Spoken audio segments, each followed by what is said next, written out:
Hey, in this video, we're going to be covering the 2 watercolor techniques you must know. So we're going to be talking about wet and wet and the 3 different methods that you can use to paint using wet and wet painting and wet and dry painting. When it's appropriate to use wet and wet and when it's appropriate to use wet and dry, what they mean and how to actually achieve them successfully. And if you are new to watercolor or you've been painting for a while, then this video is going to help teach you how to do gradients, how to do shading, pushing, pulling, poking, and when to add details with wet and dry. So if you're ready, let's dive in. All right, let's talk about 2 watercolor techniques you must know. So the first thing that I'm going to talk about is going to be wet in wet painting. So the 2 techniques that you must know with watercolor are wet and wet dry. Wet and wet is literally how it sounds. 2 areas of wet pigment or water touch and blend, and it creates the magic moment. This magic moment.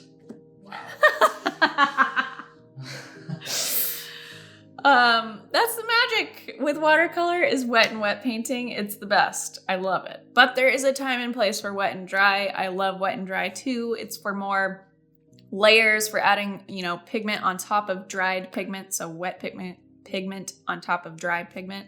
It's when you're going to be able to create a lot more depth, a lot more detail and shading is using wet and dry. So there's a time and place for wet and dry, especially if you're painting realistic style florals or portraits or whatever, anything that's more realistic, you're going to use wet and dry quite a lot. But wet and wet is, you can use it for more loose style florals. You can use it for blending and shading and creating layers of depth first with blending and shading before adding the detail in a realistic painting. So wet and wet, literally how it sounds. Wet and dry, literally how it sounds. But let's talk about wet and wet first, because there's going to be 3 different methods that you can use to achieve wet and wet painting. And this is, again, something that you really want to practice and tackle as a beginning watercolorist, because it's where the magic happens. It's where you're going to see those amazing blooms or bleeds between 2 colors or 2 values of, lighter or darker values. So you want to practice it for sure. So let's talk about the first way to achieve wet and wet painting, and we are going to talk about pulling. So I'm going to grab my size 16 brush and let's do Prussian blue. It doesn't matter if you're following along in this video, it doesn't matter what color you're pulling up. You just want to make sure that you have a really dark or opaque value of this first swatch that we're going to do. So I've got a lot of water on my brush so I can pick up a lot of pigment. And this Prussian blue, all I'm going to do is literally just show you a demo of how to do this pulling method. So it's not like it has to be exactly like this, but let's just lay down a nice swatch area of this Prussian blue. So wet and wet, like I said, it's exactly how it sounds. If this pigment right here is too dry, you're not going to be able to achieve wet and wet. So see how I can move this pigment around in like this little puddle area? That's going to be perfect for the pulling method. But I also don't have a little bulb of puddle situation happening. That would be too much water. So to use the pulling method, I'm going to just grab water on my brush. It's okay if there's still a little pigment on your brush. And I am going to swipe just that very bottom edge of the blue with water, like so, and then pull it down. So as you can see, that Prussian blue is bleeding. As far as the further down I go with my water, the further down this bleed is going to go. So that would be called pulling. So you can pull pigments or areas of pigment or water down with swiping and then working your way down with water, or with a color. You can do pulling with colors too, and not just a color and some water. You can do the same thing, blue or red or whatever color you're using. And you can pull down the color with, let's do yellow-green. But this pulling method is my favorite way to show a gradient between dark and light colors, or between 2 different colors. So you can pull it like so, and it will gradually bleed. And you can help it bleed a little bit more. If it's not bleeding the way you want it to, or how much you want it to, then just go back on that edge and kind of poke it.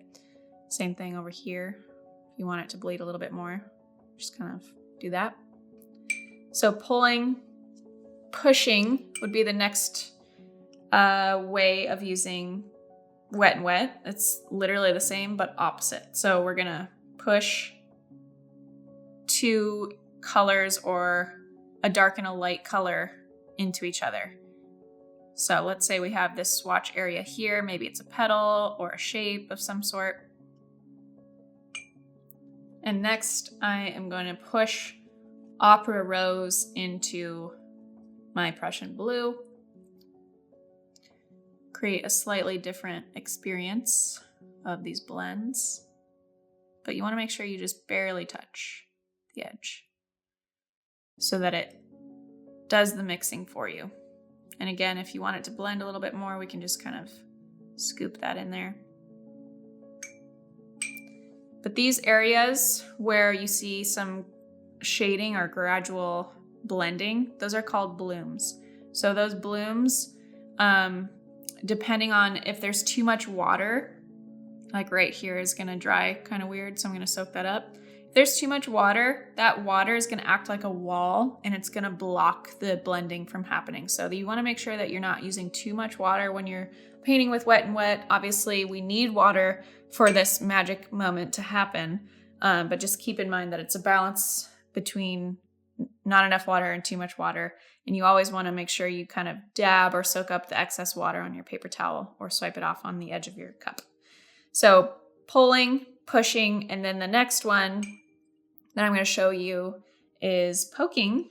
Let's say I have a petal or something that I'm painting that's a really light blue first, and I want to add some, let's just do a circle shape. I want to add some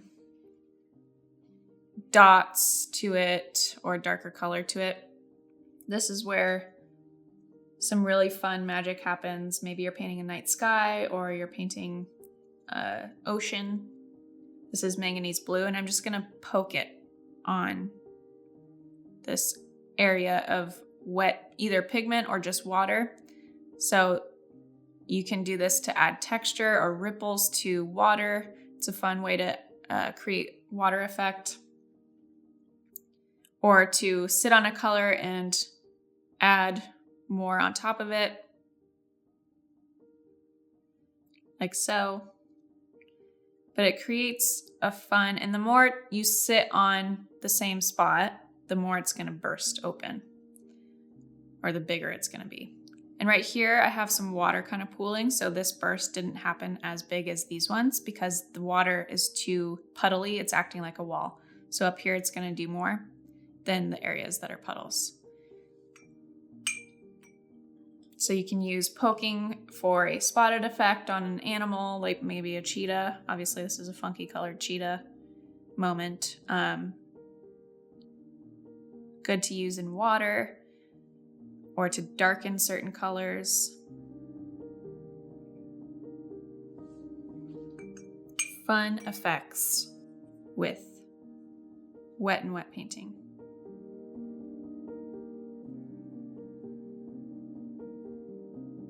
So practice these 3 ways of wet and wet painting. And wet and dry is going to be exactly how it sounds. You're going to add detail on top of it. So let's say this is dry, and I want to add some detail on top. It's still a little wet, so it might not work, but you know, maybe you're adding some petal details, or if it's an abstract, you're adding some pattern on top of a wash. So this dark blue is the wet on top of the light blue, which is dry, wet and dry. It's where you add details. So wet and wet is perfect for soft gradients or soft blends between hues and values. Bursts of color, blooms, and then wet and dry is for adding details, fine lines, and crisp, hard lines.